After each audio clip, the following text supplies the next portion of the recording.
The Moscow's Red Square became the stage for a carefully choreographed show of force and defiance. It was the venue for Russia's annual Victory Day parade. But behind the military pageantry, the shadow of war loomed large.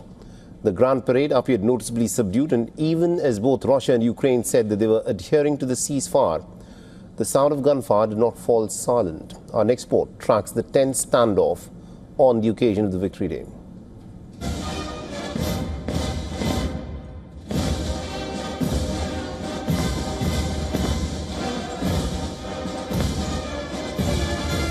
War drums are beating loud in Moscow. Amid a fragile three-day ceasefire, Russia held its annual Victory Day parade under the shadow of a potential Ukrainian attack. For the first time in 20 years, the celebrations were muted. There were no neat rows of tanks or ballistic missile carriers rolling down through Moscow's Red Square. Foregoing the traditional show of force in favor of security, Russia scaled back its grand militaristic Victory Day parade, which celebrates the Soviet Union's role in defeating Nazi Germany.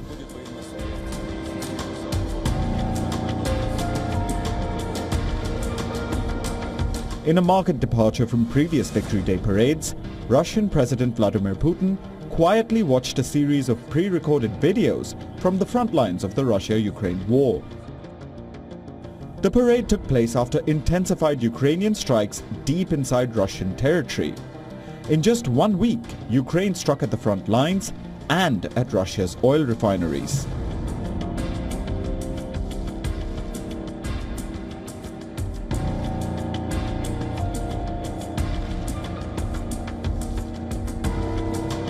Ukrainian President Vladimir Zelensky accused Moscow of ignoring the ceasefire and continuing large-scale strikes across Ukraine.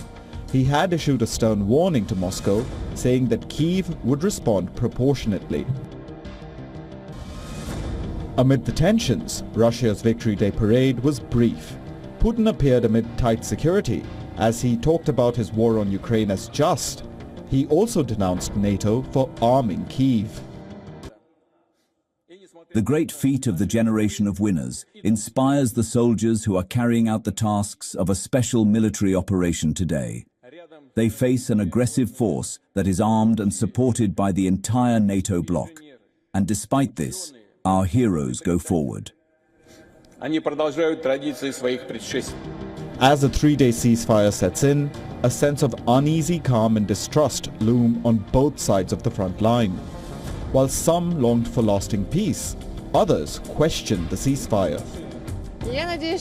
I hope that the ceasefire lasts longer. All in all, I don't want the war to go on. It is terrible. When there is war, people, children, civilians die. Why all that? I want a peaceful sky and don't want the things that our ancestors, World War II veterans, had to endure to happen again.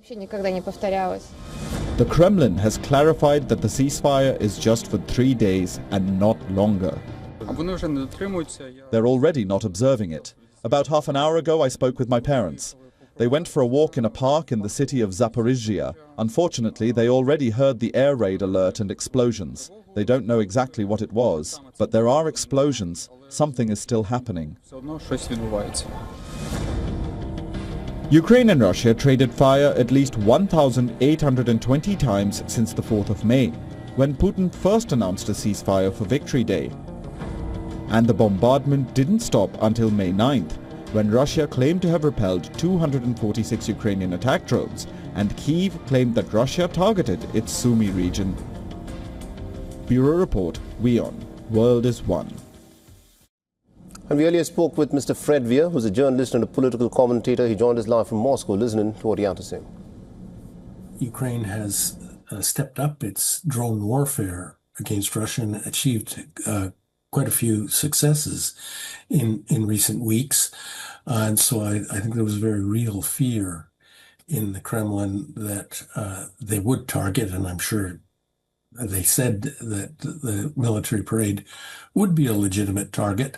So I think they, discretion is the better part of valor. They decided to tone it down this year and get through it rather quickly. It was the 81st anniversary, so it's not like a jubilee year. I don't think it makes that much difference for Russians. For all the latest news, download the WION app and subscribe to our YouTube channel.